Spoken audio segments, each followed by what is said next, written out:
We don't sleep, man. We just got off the plane and we already at Africville, man. You know what I'm saying? We already here. It's gonna be a wonderful experience. I'm really looking forward to like interacting with people of the community. You know what I'm saying? And just getting their opinion and just learning, man. Because that's what it is, man. You know what I'm saying? Like, it's all about education, man. You know what I'm saying? Because that's how we learn. That's how we build as people, as a community. We're gonna be speaking to everyone, embarking on a journey with you, with me. Let's learn together. Africville, Canadian Black history. You know what it is. Yeah, we resurrecting the dead on this one, man. Africville, stand up. Nova Scotia, man, we here, baby. Come on, yeah. Jamaican flags, Scotian flags, stolen from Africa shirts. My pants sag. Africville. It's below. It used to be a black community that's under one of the bridges where Seaview Park is now, and they made all the blacks move to Preston so they could make it into a dog park. It's true. I think that people in Africville did not want to go. They were forced to move, and the promises that people made to them for a better life just never worked out. There was a big sense of community, so how could you do what they did in demolishing the community, and then on top of that, you take away the name, so it takes away from the significance of the land. We were free. Kong say we were free. We felt that we didn't need anybody. Till the man came in and talk us into a little bit of change. Not money, change. I'm from the place of the Halifax explosion, where the underground road with my maroon blood reps every African story. 57 regiment marched like the Black Battalion. We a different. People of Africville have been here since 1750 on this ground. Truman led the rest of St. Catherine's. I'm loving the silence. This is our ground. And today we're here to sanctify and bless that ground, as we do each and every year. Well, basically we decided to come here because we realized that throughout Canada there's a lot of pieces of hidden history which aren't exposed to the people, and Canada being a place across the world renowned for its different ethnicities and whatnot, we feel that it will empower a lot of people, and I guess the best way to get rid of ignorance is through education, and that's what we're doing. Africville is one of the oldest communities in Canada, has a lot of depth within Canadian history. One of Canada's oldest black communities, man. Africville would be, I'd say, the first, the first full-out black settlement in the central Halifax Peninsula. You had, hundreds and hundreds of people working on Citadel Hill, working on the South End, working in Bedford, and this area was a necessity to the Crown, to the British, because of the amount of workers you needed to have local. Without cars, without horse and carriage, you're gonna need, fast access to your downtown section that they were building up ever since, the late 1700s. Well, I would say Africville was really, I was born and raised here. It was the land I'm on right now that really was taken from me, and all I'm feeling is pain and suffering, what have you, and trying to come up with some kind of decision how we're going to be compensated. It was like all black people down by the water, and then they all got moved out to the square and the bean and stuff. Well, Africville was a vibrant community at the time that it was raised to the ground. It was a living community, independent of most government services. And it was also independent in that the people, didn't own a mortgage, but they paid taxes, so they were not squatters, as most government officials will want to portray them as. I know that it's a piece of land, like an area that was black people once lived there, and then the government pretty much stole it from them and told them to get out. Now it's kind of like an historic site in the city where there's a park and you can go there and have picnics. I used to go there when I was a kid. It was a predominantly black community that was located in the north end of Halifax, off the Bedford Basin. And then about 1950s, the city appropriated the land to build a garbage dumping facility. And I guess they dispersed the community all throughout Halifax in neighborhoods around Halifax. They got their garbage trucks and bulldozers, tore it down, left the people crying. I said, wanna stand my ground. The government don't care, it's all big business coming here. Now where do you go?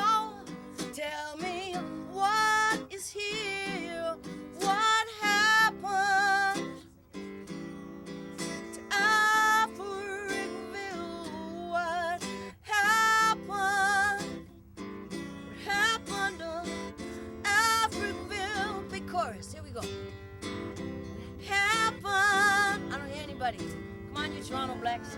Africville, what happened? To me, it showed me what life was all about. On the inside, more so not on materialistic things. We knew how to survive with what we have, with what we didn't have.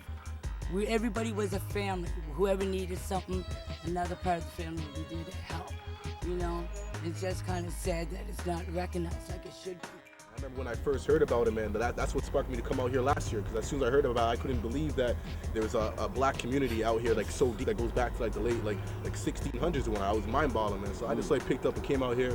Luckily, I met up with a few good people that just wanted to show me around, and it was an amazing experience, man. So when I got back, like, that's all I was talking about was Africville, man. Africville, everywhere I went, man. So even when we went to start doing our high school tour, you know what I'm saying, like talking to the kids, man, like we even brought that into the curriculum.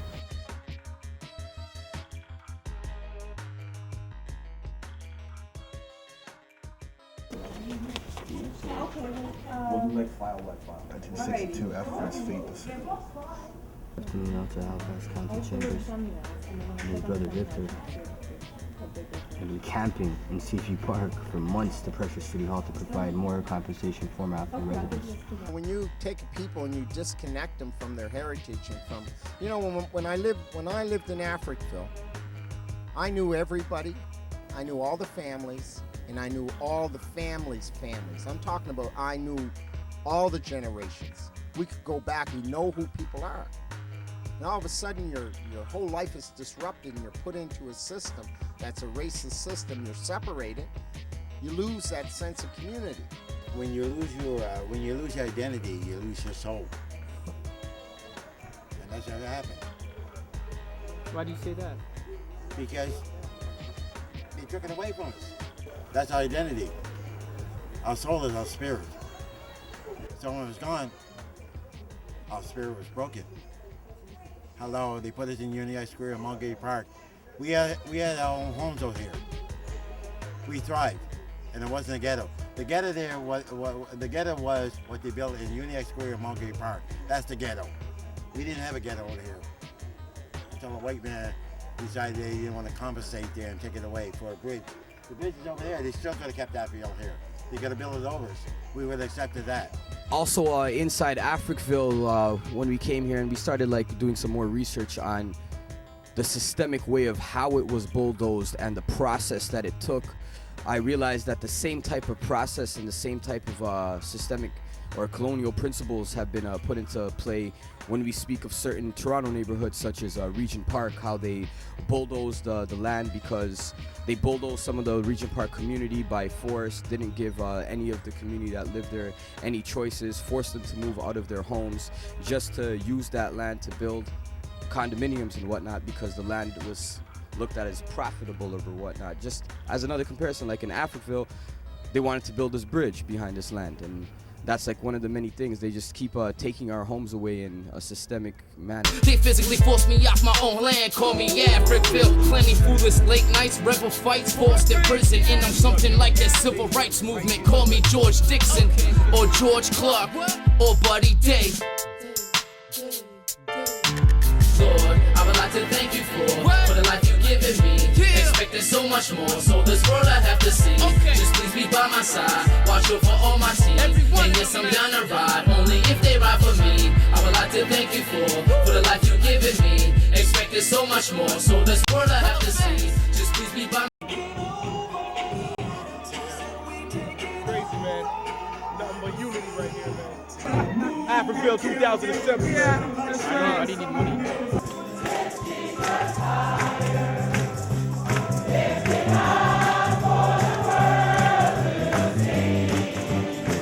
They had a community church, which I don't know too much about, but I know that was pretty much the backbone of the community, you know what I mean? So we're going to learn more about that. Blacks have long history in Nova Scotia. Churches help to stabilize early communities. Yeah. This is from Tuesday, March 9, 2004, so it's still a hot topic. Africville, in addition to being a viable community, we had a church. And unlike what is presented to the people of Africville today, to have a replica church to house artifacts, we had a living church. And a church in our tradition, in our culture, as Indigenous black people of Nova Scotia, everything occurred in the church. Similar to the way the Jews are in a synagogue. We discussed community development, business plans. For example, one of the things that was organized by way of our church was an education fund, because the people of Africville had ambition. They wanted their children to go on to have higher learning. And there was an education fund established at the time that the community was displaced of over $66,000.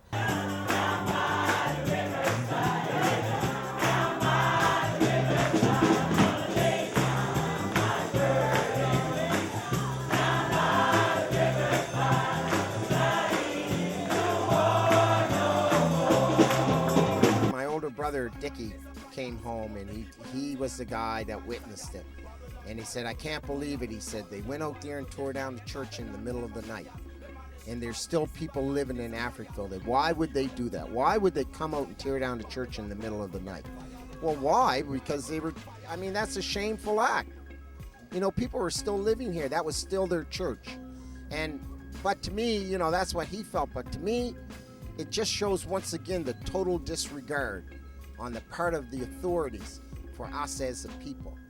For us as a people that had any kind of value in our culture and heritage.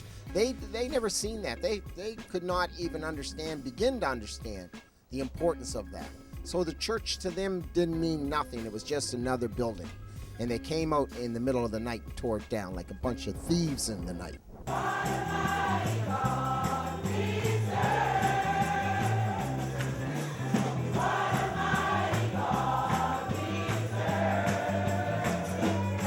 This is basically just like a little glimpse right now. This is like the infamous sundial clock right here. As you can see, it says Seaview Memorial Park. You know what I'm saying? It talks about the land deed from 1848 to 1969. The term Africville being there makes me a little satisfied, but our real question is, why is this called Seaview Memorial Park?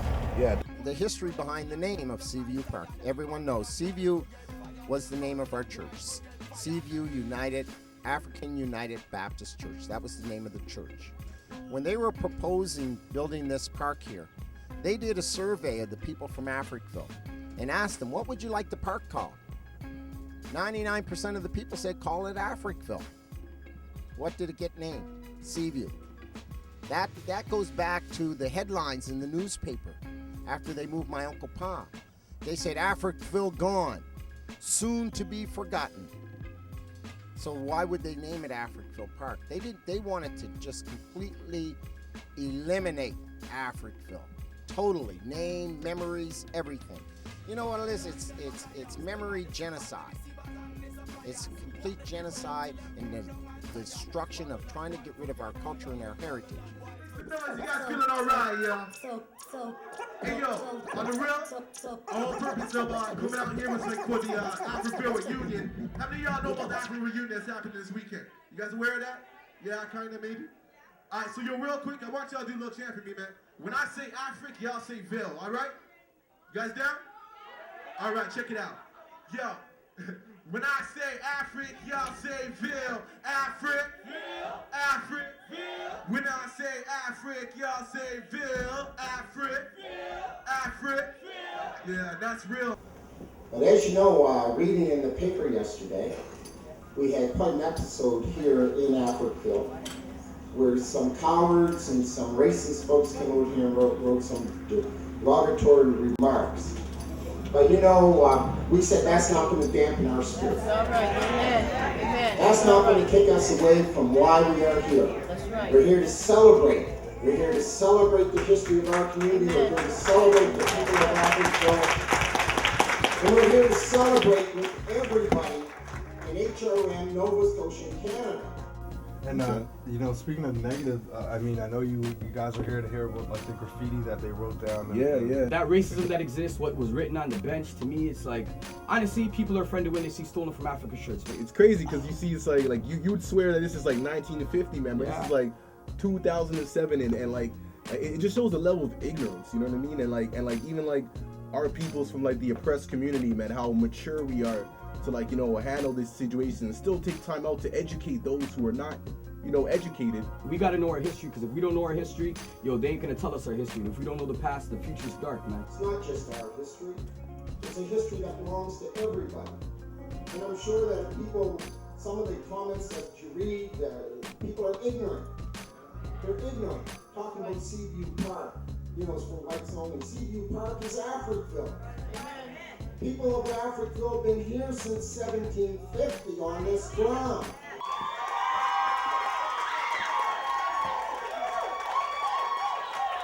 A lot of people say to me that, you know, as a people, we should all just forget about Africville. It happened 30 years ago. We should just forget about it. And I say we shouldn't forget about it because it makes us who we are. In terms of hip-hop, my goal is to create that consciousness, that awareness of we're here, you know, we are here. You know, we went through some real situations, you know, we got to bring that out. So pretty much to speak about it and gain awareness. My life is purpose-driven, secrets beneath the surface hidden. Many rhymes in my head, even something hidden. I'm forever spitting, my point you forever missing. I'm strictly here for the women and the children. Innocent civilians, gilded weapons of mass destruction. Kill the life forces that hold me. Now, what's my destiny? Should I carry heavy weaponry? The very lessons that I learned in the streets, they represent me in my environment today. The grandson of Buddy Day, but what else can I say? Definitely, since I came here to Africville, as soon as I guess not really a reunion, the gathering started today, the camp out, whatever you'd call it, I realized that I came here with the ambition to, I guess, interview a lot of the people, a lot of the living members from the direct Africville community, and I realized it's really hard to actually interview them because there's still a lot of pain, a lot of anger, a lot of unfinished business, or what you should, I don't know what I should really call it, but it's basically unfinished, it's unsettled, and I don't know, I overstand the fact that a lot of people don't want to speak, so what we've been doing is actually listening to the elders speak to us rather than videotaping it. We've been taking mental notes as well. These people own their land, and like I think that's like the most frustrating part, you know. It's always like a war for land everywhere you go, man. It's always, you know, the topic is always land. And like for some reason, you know, out here, man, it's like they're not really trying to see the people of Africville be in this particular location, you know what I'm saying? And it's just, it's not cool, man. It's frustrating, and you see the pain, but at the same time you see the joy, man. You see the unity, man. You see the community. You know what I mean? And like there's strong community presence out here, definitely. Do you believe the people of Africville deserve reparations? They definitely deserve reparations. I think it's one of the most obvious things to me. So I guess you know, the UN declared it the UN came in and made their whole decision on the Africville situation. If they already made their decision, that's the, you know, United Nations, they already made their decision on it, then how come, you know, the Canadian government or, you know, the Nova Scotian government hasn't really done anything as of yet? What I'm going to say to my children, you know what I mean? What I'm going to say to the children, what have you, like, I'm not here forever. You know, nobody here not here forever. My mother's not here forever. So meaning when I'm gone, what have you, then I got my children, mean that never lived out here. Well, very often they can be brainwashed. They trying to brainwash the ones that are living here today, the originals. So what they going to do with the offsprings? If you don't know what's yours, you can't claim it. So to me, it's about going back and reclaiming our story. And you see the shirt, stolen from Africa. We were all stolen, so how come we aren't all in unison with such a bold statement and a true statement? We were stolen from Africa, and that's across the whole diaspora, but now we have just a story alone of Africville and the Prestons. How are we going to reclaim it? Who's going to educate us? I feel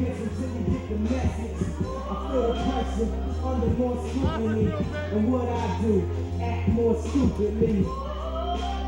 Bought more jewelry, more Louis V. My mama couldn't get through to me. The drama, people suing me. I'm on TV talking like it's just you and me. What do we do to ensure that the history of this land stays intact? Because unfortunately a lot of people don't know about the black Scotians, even where we're from in Toronto. A lot of people don't know that there's 5th, 6th generation blacks living in Nova Scotia. What do we do to educate those people? Well, I guess you could, like, I made a record. You're making a film? I mean, that's always been the way that we only get this kind of education when we take it upon ourselves and spread the word wherever we can as artists, as activists. It won't happen unless we go there and do it. So now you know it, so you run with it, and you run where you can. You have to make people want to learn. It's one thing to talk about it and you can talk to you blue in the face, but you have to make people want to learn and understand. Simple as that. I mean, just teaching someone in school, I mean, how many times did you fall asleep in school not listening to what people were saying? You have to experience things, you have to meet people, you have to, you know, live it for yourself. Other than that, you're never going to learn. It starts small. The biggest thing is that it starts small. It starts with one. It starts with, you know, a few brothers with a video camera and some shirts. You know what I'm saying? It starts with that. It starts with, you know, a hip-hop group that speaks out against it. It starts small. But once the ball gets rolling, then there's nothing that can stop us. So I guess my biggest final thought is unity. Unity amongst blacks and everybody else. Doing a lot of filming like you guys are doing, to come here from Toronto and film what you see and then give it out to other people. You know, let other people see it without having to look for money for it. Send it out to people. Let people know what's going on, what your experiences are. Compare them to what's going on in Jane and Finch and Flemington Park and that in Toronto. Compare the differences. Everyone has a different experience, right? And then we start sharing information, get together. Instead of the Bayesian guy talking about the Jamaican guy, should team up with the Scotian guy and the American guy, because we're all here by ourselves in Canada, right? We're all here by ourselves. We really are, man. We really are. The same problems that go on here are different, but they happen in Montreal, Vancouver, and Toronto. So once we get everybody together on the same page, you respect the Nova Scotian, you respect the Jamaican man, you respect our cultures. So once we start respecting ourselves, then we'll be able to move, and then these little problems that we have here become like this, because we're able to build around it. You know, we're able to build around it. I think really what you do is you keep remembering it, right? I mean, the more you know about it, the more you know it happened, and the more that you're conscious of making sure that it doesn't happen again, which is why, you know, when you talk about Lincolnville or you talk about other black communities that have fought landfills or other attempts to, you know, destroy those communities, they keep coming back and saying Africville, not another Africville. And that really and truly is what the legacy of Africville is, and what makes it, I think, as important as it is. Going, back to Hallie, yeah, that's where I'm headed. Eyes get redded, beef get deaded, truth get told up in ancient Canada. Yeah, rap for real, Africville, lost history and chapters, don't get twisted like backwards. Take flight in the height of the night, reciting what's right. SFA, we don't play. The bridges we built, the only with the illest for real. From the screw face cap to Citadel Hill, we fortified. Maroon blood to lost thugs. We lost a lot of history and found a lot of slugs. Poverty and drugs, the same old shit. 902, 905, 416. You see that to Halifax, the real witness build bridges, karma struggles, souls of the change. You're knowing the name, half of y'all ain't flowing the same. Y'all mimicking gimmicks, real winds of a material image is basic. From the slave ship to the matrix, it's all conditioning, but ain't nobody listening.